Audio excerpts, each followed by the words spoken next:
Okay, having scaled a business $30 million in under 18 months is a monumental feat. I don't care how you look at it, right? And here's what I have learned since then.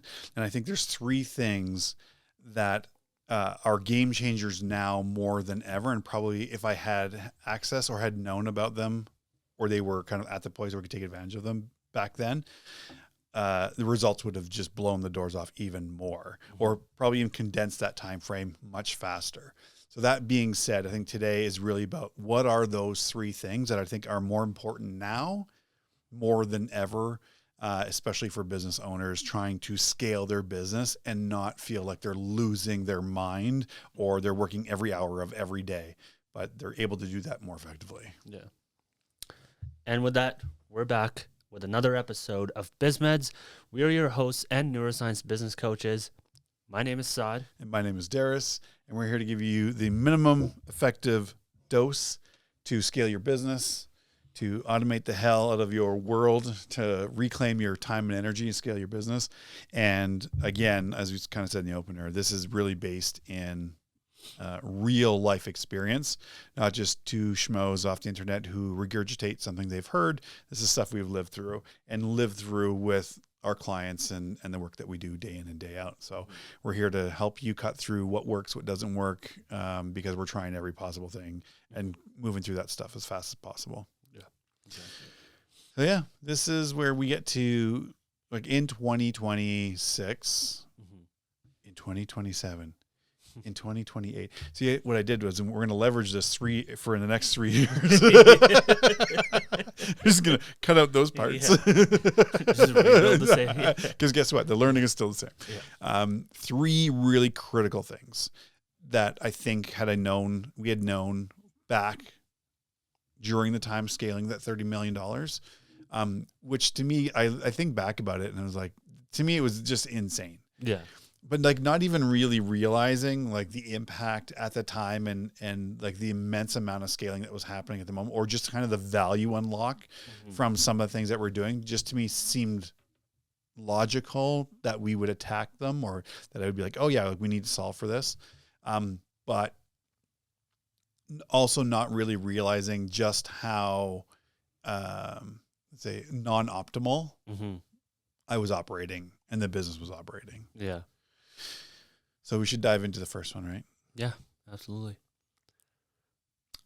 Which is, it's going to be like the first thing I think I mean, this kind of whole podcast was really, I think, somewhat where we started, and we always have our roots in this, is flow state. Yeah.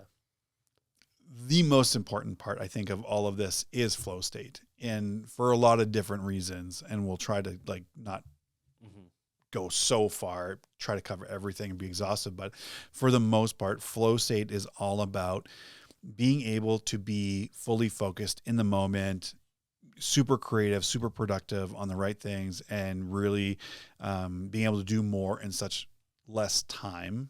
But what that means though, like there's critical things that go into that. It means you're not in overwhelm, you're not in burnout, you have reclaimed, like you're shutting out a lot of distractions, you're cutting away a lot of things that actually contribute, or you're solving for that overwhelm and burnout, which allows you to focus and achieve flow state. And had I not been able to get there, I don't think we'd even be here with a lot of things. Yeah. And that's why I think it's the most important, because it deals with you. Like you are your own biggest constraint. And unless you can solve for that energy expenditure and how you manage that energy, it doesn't matter how great of anything else is, you won't have the ability to execute on it because you're continually just tapped out. Yeah. And I was going to say, like, a bit of a reflectory question for a lot of the viewers. Like, you don't have to answer it. Just take a moment to like think about this. Like, how many times have you had an idea that you know is going to be really, really good, and you have a bit of a plan on how you're going to do it, but you've not executed it? Yeah. Right? Like, it's such a common occurrence, and that is one of the biggest like blockers for getting into flow state. Yeah. You have all these cool ideas, but you never execute on them. You don't know how to do it. And it's just interesting to me because most of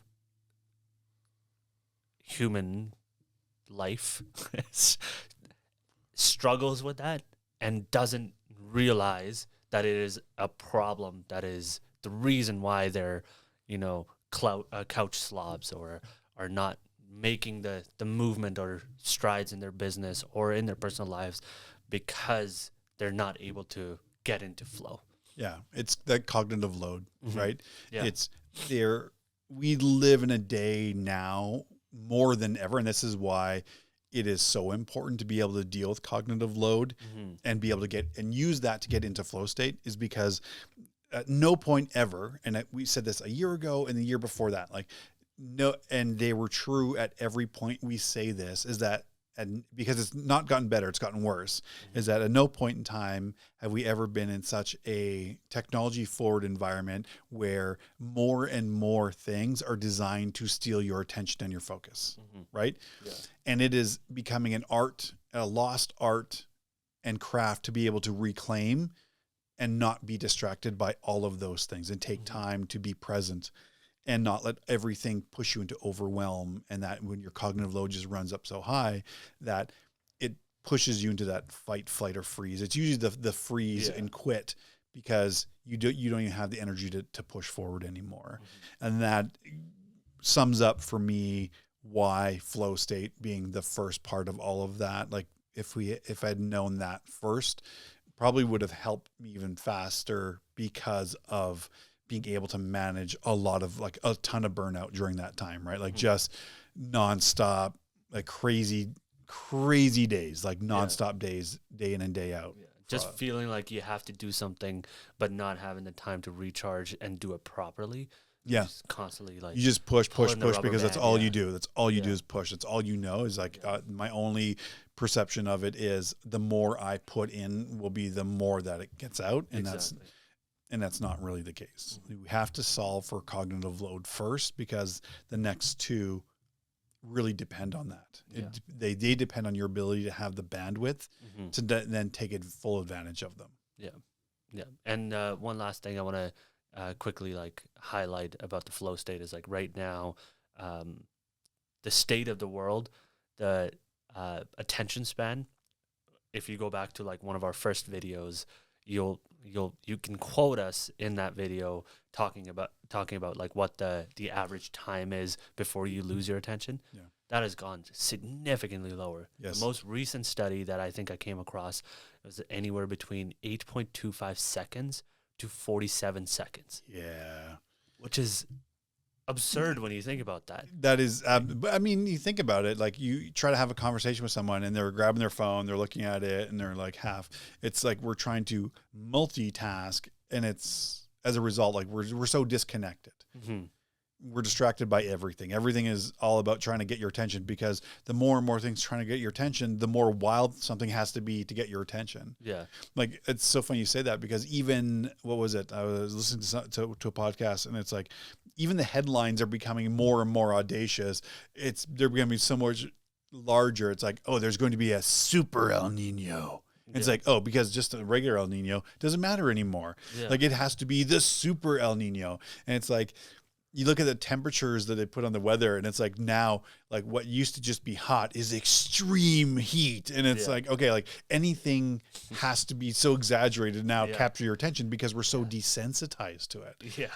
It's the same thing with like, sorry, just quickly, another example is like the names on phones and stuff, like Ultra, Max, Plus. Like, exactly. What? Plus, Ultra. Yeah. Giga Quad. Excuse me? Yeah. What does that even mean? Yeah. Yeah. So okay. So that's why that's the first one. I think that's why it's a game changer more now more than ever. Yeah. Now we live in a great, so there's the blessing and the curse of living in a technological age is that we can now leverage automation so much more and so much quicker than ever before. Right. So we can now use technology. We can use things to then take things that have been traditionally very manual, very repetitive. Like this happens all the time. And it's the same thing, right? And we can now use technology to automate that. So it can do it sequentially over and over for us. And what that does is two things. One, we talk about cognitive load, all that manages it for you as a business owner, because there's less energy, mental energy for you and your people to make sure this thing happens. Two, it makes sure there's continuity of that thing that happens the same way every time. So you get consistency and quality that you can now measure and build in. If it's data, you now have continuity of data, very high confidence in what you're bringing across, because no one has touched it. No one has like copied and pasted it from here and manually, put something in. Yeah. Or I moved a decimal place, or I added a zero. Oh, I removed something, or I put letters in where there's supposed to be numbers and messed up everything. Like, we want to remove that as much as possible, because when we do that, we also reduce operational drag. Yeah. And operational drag is a term, like we it's kind of two things. It's the friction and all the like manual time it takes to do something, but it also is the like organizational cognitive load also comes down, because now I don't have to spend time worrying about going to like update this spreadsheet and do this thing, where that's all handled automatically. Yeah. Right. So we can focus on higher level. It means at no point in time ever have we been able to achieve so much more with with much less energy and so fewer inputs. Yeah, exactly. And I think it reminds me a little bit of one of the clients that, we've recently had some interactions with. It's they spend the first 2 months of every month, First 2 weeks. First 2 weeks of every month on the month end. Yeah. And then the last 2 weeks of every month on accrual.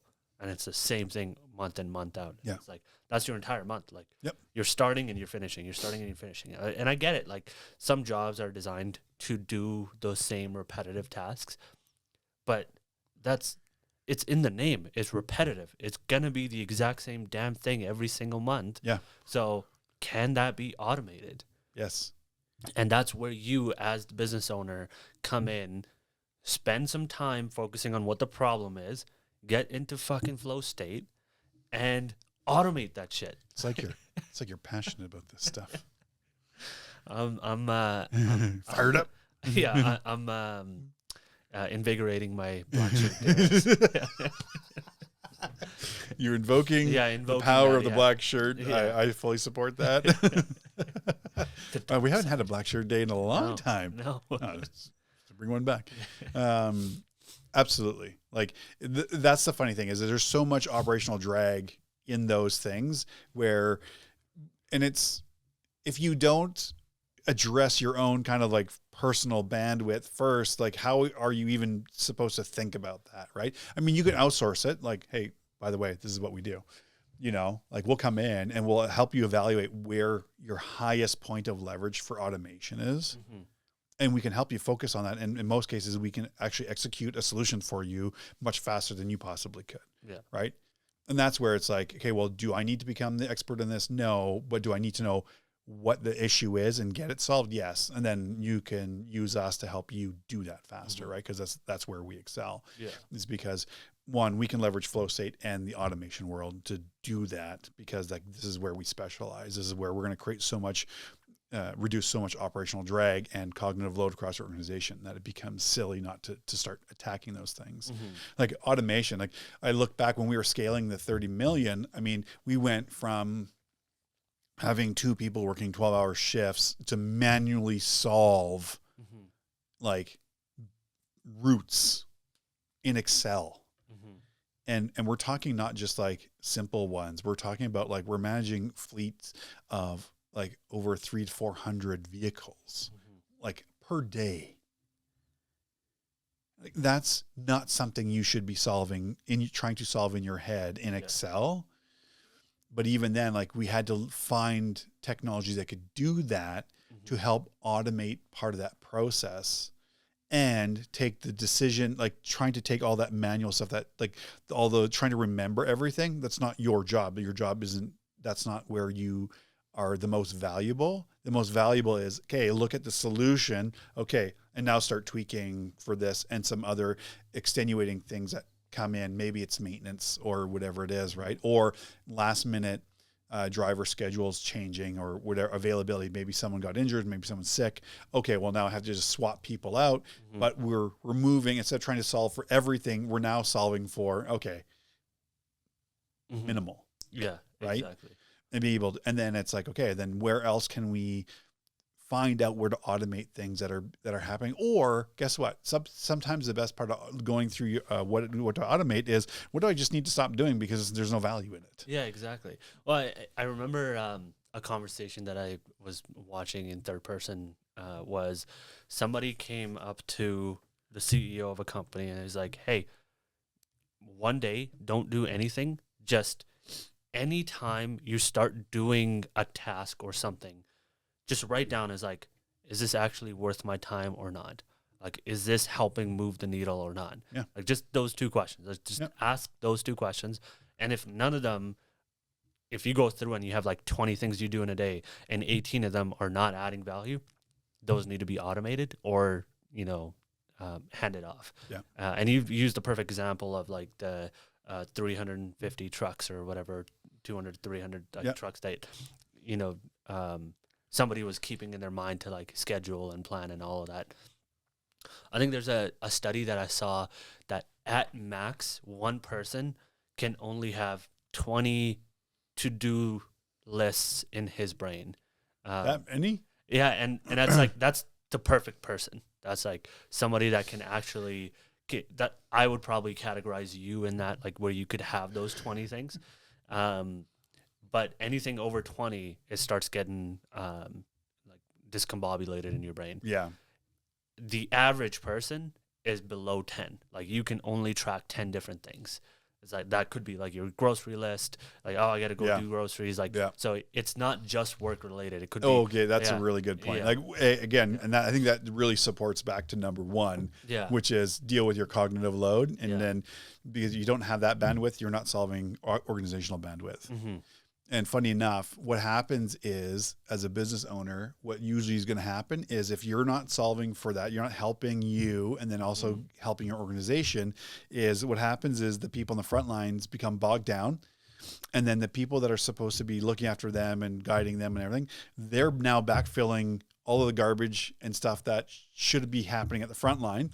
And now you or whoever else, it basically just rolls, it just backs uphill. Yeah. Right. So now like then your first line manager or supervisor is now dealing with the frontline stuff because they're too busy dealing with shit that they shouldn't be. But now, and it's easier for that person just to solve the thing instead of like fixing the process or automating as much as we can. And then by the time we get to you as a business owner, you're now solving things that your manager below you should be solving because they're backfilling for that person who's backfilling for all of the shit that is happening downhill. Yeah. And you need to be spending the time solving that, right? And reducing operational drag there and automating those things so that you don't have all that drag creating backfill all the way up the chain to you. And now you're like, well, I don't have any time to work on anything important because I'm too busy day to day just messing around with this shit. Right? Yeah.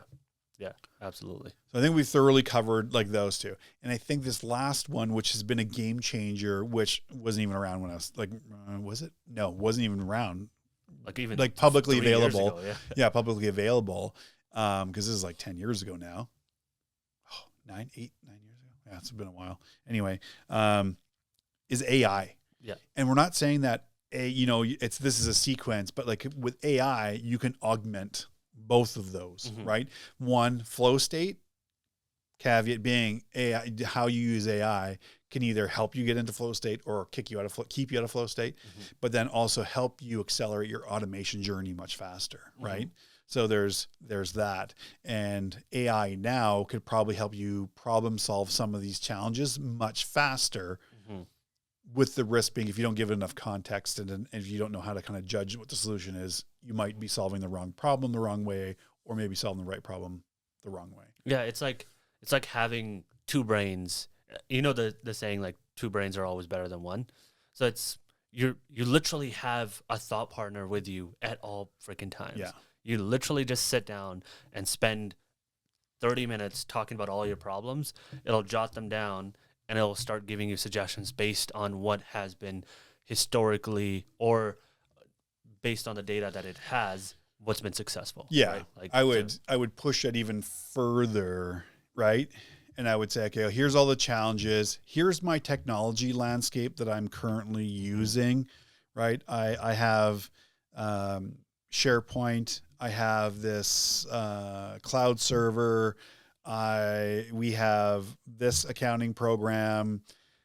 We use this for this. We use this for scheduling or whatever it is, right?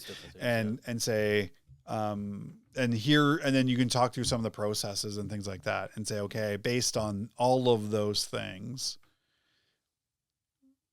where do we anticipate seeing the highest amount of operational drag?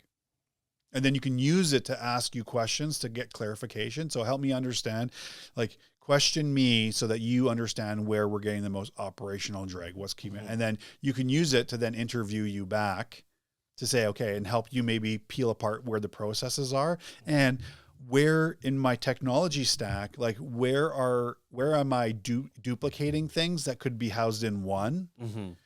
Where do I have a blind spot for technology that if I actually switch to something, I could actually replace 3 of these or however many of this, like where's my all-in-one that gives me a good, really cost benefit return on investment. Like you can start to question it in that way.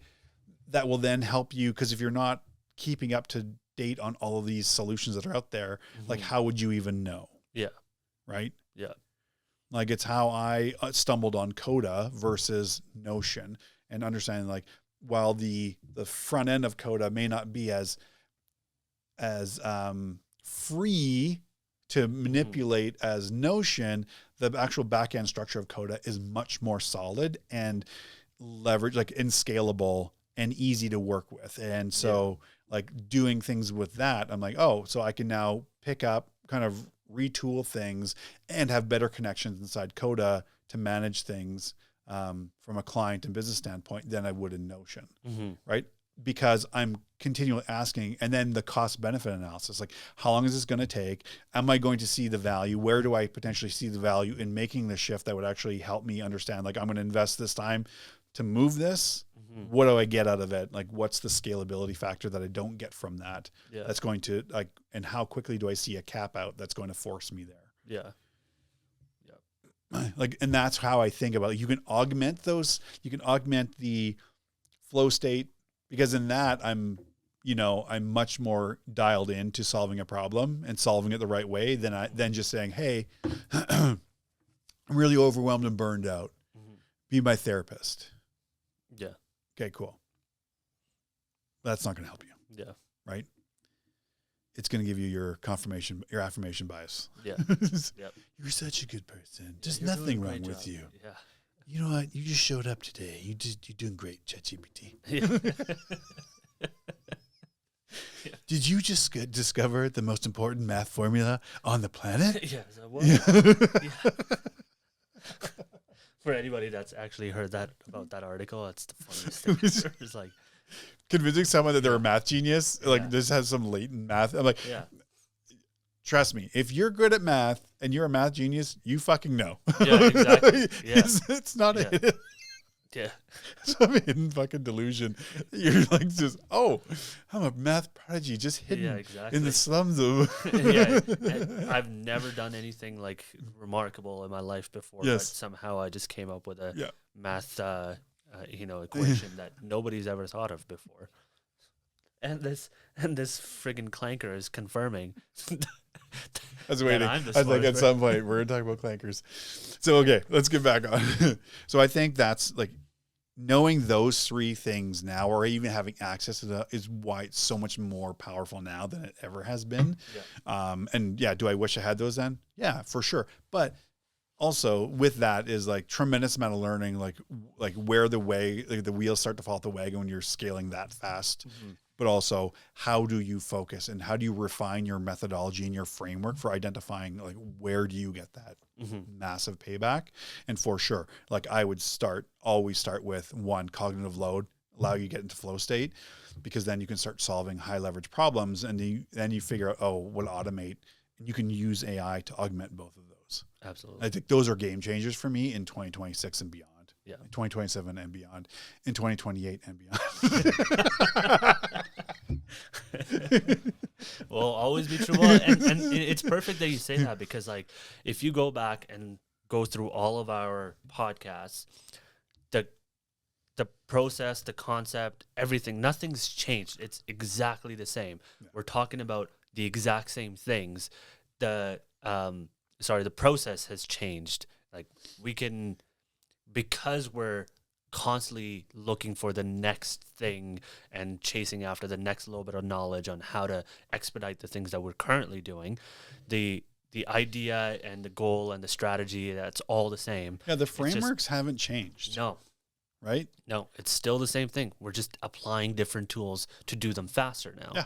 And I think that was the whole premise of BizMeds, right? Exactly, how to scale faster. Exactly. And I the reason why I'm like iterating that right now is because most people that have been along for the journey will probably see it. The people that are coming new, we're not just following the hype. We're literally, these guys are just talking about clankers. Yeah, exactly. Tried and true. Like we experience this in our day-to-day life every single day. And because we try these things in our day-to-day life, we're giving you real examples of what's been successful. Yeah. Without giving away like the client names and the people and like. Yeah, for sure. Yeah. Yeah. And also rooted in real experience. That's, yes. I think where you're, we're always grounded in the actual experience of it, not just regurgitating the latest trend online. Yeah. And how many times have I messaged you and be like, sending you a Hormozy video. I'm like, man, we talked about this like 6 months ago. Yeah. Or Layla talked about something like, we talked about this like a year ago. Yeah. And it seems like everyone's finally catching up to some things. And it's like, well, it's just the space, right? Like we're operating at a speed. Like we just don't have the exposure, and that's fine, right? 100%. But the things that, if you look back, like we've been saying are things that have been coming out now. You see a lot of the major names talking about these things now more than ever. And like, that's why. Yeah, we were talking about flow state like a year before everybody became mainstream. Yeah, we were talking about it way long ago, like and how to apply it for business, right? And then before Alex even ever talked about how he would go in to a room and basically, without saying I'm going into flow, basically creating a flow state mechanism, right? That he could do that, but that's a skill that he had been developing kind of on its own, not really knowing that whether or not he knew. Doesn't really matter, right? Yeah. But for anyone to be able to understand what flow state is and be like, oh, that's literally how you get into flow. But he's developed a skill now where he can do that for days and days and days and days on end, because he's ruthlessly attacking the right thing, the right problem, the right way. So he knows how to manage his cognitive load, dial in, achieve flow state. But he's also then now, how do I build the process, automate things, right? And now has that's all of that leverage in place. Exactly. And we're now saying, by the way, you want to do that faster, well, automate as much of the things that you can in your business, because that just creates so much speed in your business, because you're not thinking and doing manual things all the time. And AI now has the ability to help you achieve that so much faster. Exactly. So that is today's episode, everyone. We want to thank you for joining in. We're BizMeds. We're your neuroscience business coaches. My name is Darris. And I'm Saad. And hopefully you got the minimum effective dose today, which is, hey, deal with your cognitive load, get into flow state, learn how to focus, just get rid of the distractions, learn how to automate everything you possibly can in your business, and use AI to augment those. And those are the three things that I think are going to be more powerful today, more than ever in your business. In 2026. In 2027. 2028. This is great, man. This is creating leverage for 3 years. So with that, everyone, we want to thank you. If you have any questions about, hey, where would I benefit most from automating in my business, reach out. This is what we're here to do. We have a little bit of a process we can walk you through to help you identify what those are and what stage you are in the business and what you should be able to kind of answer from a data standpoint. And that'll give you a good indication of where you should be automating, because then with that, you can make better decisions, move faster. So remember, Mom, Saad's mom, we love you. Everyone who's been along for the journey, we love you. Thank you so much. Thank you for always continually just showing up and viewing and listening from wherever you are in the world, if I could speak. Remember, you're just one day away from the life you've always dreamed about. We're going to see you in the next episode.